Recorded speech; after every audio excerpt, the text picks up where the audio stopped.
What's up guys? Hello. So today is gonna be quite interesting topic, so get ready for it.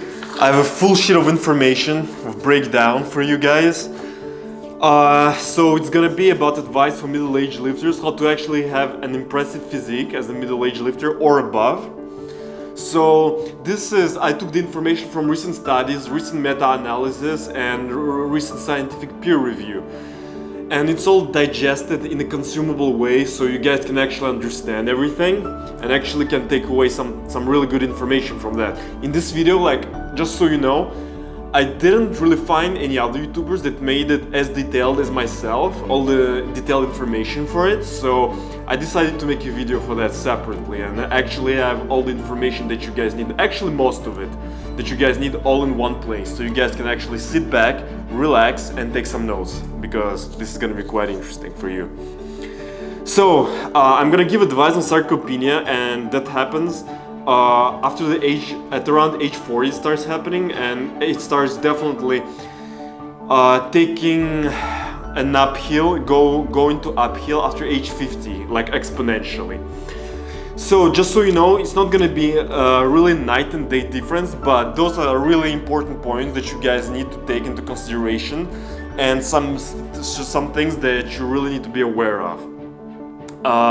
So without further ado, let's dive right into it. So the essential point is that you want to try to keep a positive protein turnover, because as you age, the protein breakdown accelerates. You become resistant to protein synthesis, to actually growth, muscle growth. And honestly, as you age, there is no way to stop the process of decline. It's gonna happen no matter what you do, no matter how trained you are. It will happen, but the best thing that you can do is try to slow it down as much as possible by actually resistant training. And in terms of adaptations to stimuli, it's actually pretty close, to younger guys, especially if you're at the age 40 and a little bit above. The adaptation to stimuli is actually the same. It's close to the same, not the same, but pretty close to the same. So in terms of training, if you're untrained, if you're completely novice and you just wanted to start lifting at age 40, you gotta understand that periodization doesn't matter as much, even if you're a novice older individual, you can make great gains off of linear periodization model as an older novice individual, but as you get more advanced, periodization starts to matter more, and all that.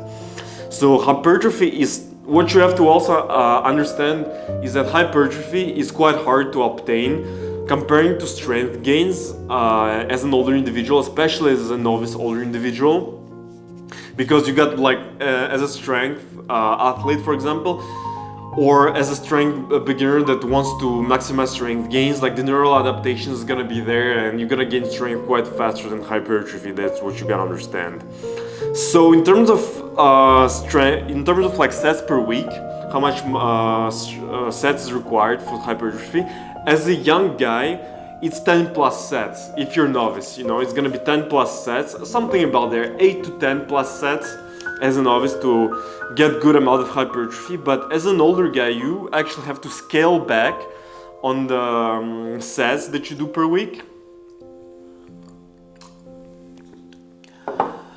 because you don't simply, you're not gonna get much of any of it, if you keep the sets higher, so 3-4 sets per exercise per session and 7 to 9 reps per exercise. It's gonna be where you want to be at, especially as a novice lifter. If you're trained, it's gonna be a different story, you wanna so if you're trained, for example, if you're more advanced guy, you want to see what you were doing when you were younger, and you want to scale back on it a little bit by 10% or so. So if you're doing 15 sets, you want to be doing 10 to 12 sets a week, and that's a really solid place to be in.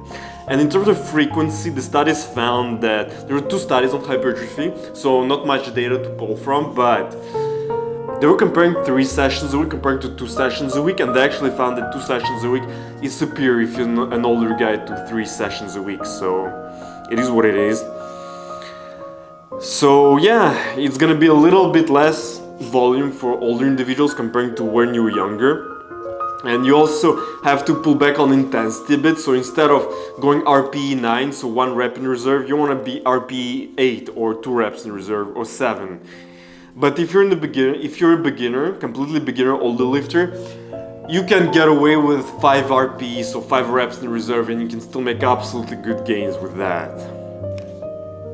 So yeah, go shorter and failure and keep those reps in reserve, man, especially if you're a beginner. Higher reps and accessories like skull crushers, for example. So you gotta understand that when you're older, you wanna minimize the risk of injury, especially on accessories. I don't recommend going really high reps on compound movements because it's not practical.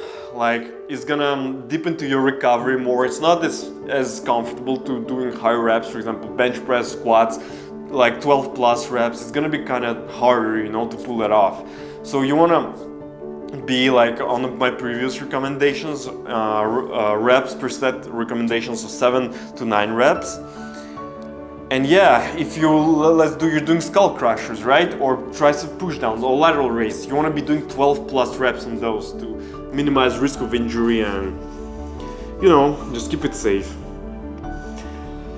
And what's also important is you want to be doing different exercises to avoid overuse injuries. For example, you don't want to be benching too much, flat barbell benching too much. You want to add in some variation like incline bench press, overhead press, and also train your posterior chain, like your rear delts, your traps, to put your shoulders into a more favorable position on the bench press to avoid injuries. And of course, train glutes and hamstrings as much as possible. You want to maximize the development there to avoid knee injuries and all of that good jazz that you want to be looking at to maximize longevity. So like I said, the exercise selection is pretty important. So another important thing is stress management. That's quite important because you're older, you're not in high school anymore, you can't just only lift and sleep and all that stuff. You probably have a family, you probably have a stressful job, so the lower volume in that case is definitely gonna be like really beneficial in that case. And it's gonna maximize your adaptations from training, and it's gonna make sure that you actually progress and don't regress. Because I remember, even as a younger dude, I used to train with a lot of volume when I had like a stressful job and I was in college, and that really interfered with my recovery and how many sets I could do per week. And of course, another important point is that consistency and injury prevention trump all. So again, this lower volume approach is really gonna help you with that. It's gonna make sure that you stay consistent, a routine that's easier to stick to, that you can auto-regulate on different days, how many reps and sets you can do. And just make sure you maximize each set as much as possible. You don't want to be too shy of failure, but you want to be in a solid spot, like 2 RPE 8 or so. And of course, don't just chase perfection, you want to chase progress. Because let's be honest, as an older guy, you probably have a lot of other variables that you're juggling with, so you don't want to be chasing perfection like a lot of those younger dudes, but it's a marathon, not a sprint, remember that. And you want to be progressing at maybe like a slower pace, but it's going to be consistent and it's going to be good, So in the longer term, you're going to make great gains and be in a very solid spot. So in terms of nutrition, due to anabolic resistance, protein requirement is actually higher, and it's gonna be around 1.6 to 2.2 grams per kilogram of body weight. So it's kind of like the same requirement as if you would be leaner and the younger guy who's like actually cutting. So it's kind of on a similar spot, but it's more if you want to be cutting and you older guys, so obviously it's gonna be higher than that. But it hasn't been studied, unfortunately, so I can't really extrapolate anything from that. And you want to be consuming higher quality protein rich in leucine. So like whey protein, pea protein, if you're vegan, that's a pretty good thing to do. And in terms of fish oil, actually fish oil, not just fish oil alone, but you have to consider EPA and DHA combined from fish oil because it's actually going to reduce your inflammation, which is just great, because when you're an older guy, your inflammation rates of inflammations are going to be way higher than when you were younger, so it's something to keep in mind also. So in terms of EPA, DHA from fish oil, you want to be consuming 1 to 3 grams per day. 2 grams is kind of a solid spot to be in, to make sure you get all your bases covered. And if you're eating 2 to 3 times fish a week, you're gonna be covered in that, so I wouldn't really worry about too much. So another important point, cardio. I would be careful with doing high intensity cardio. So as an older guy, you want to be focused more on moderate intensity cardio instead of AHIT or high intensity cardio alone, because actually high intensity cardio, it's been proven when it's mixed with moderate intensity cardio, it's actually increased adherence and gives you better motivation for the gym. That's what the studies have found. But if you do high intensity cardio alone, it actually decreased adherence and recovery. So as an older guy, you don't want to be overdoing it too much. Just keep that in mind, because your response to training and your recovery is already lower than younger guys. So you want to be careful, because high intensity cardio, especially high impact cardio like sprinting outside, is gonna dip into your recovery more than let's say cycling.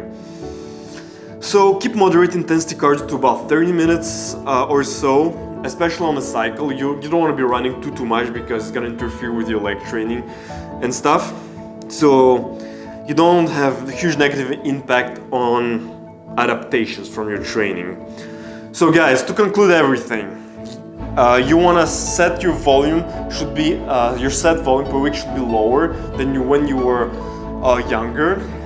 Like I said, intensity should be a little bit lower, so you don't dip into your recovery too much. And especially after the age of 55, your training dosages have to be adjusted, and you gotta also understand the training volume, training dosages is highly individual. Some people can get away with higher, some people need to be doing lower training volumes. It's highly individual, and it's something that you have to look back at your previous experience, over your training career, what you were doing before, and adjust according to that. So it's highly individual, like I said. And don't go to failure. Try not going to failure, because recovery can be impeded, And in terms of protein, in terms of nutrition, try to keep it 1.6 to 2.2 grams per kilogram of body weight, the protein, And also your calories are gonna be quite lower, because your metabolism is gonna be lower, so keep that in mind, please, as well. And in terms of cardio, try doing moderate intensity cardio more than high intensity interval cardio. And that wraps it up, guys. Thanks for watching. And if you're an older guy who actually took away something useful from this video, please smash that like button, subscribe, and comment, of course. Thanks for watching, and I'll talk to you guys in the next video. Stay swole and stay natty, guys.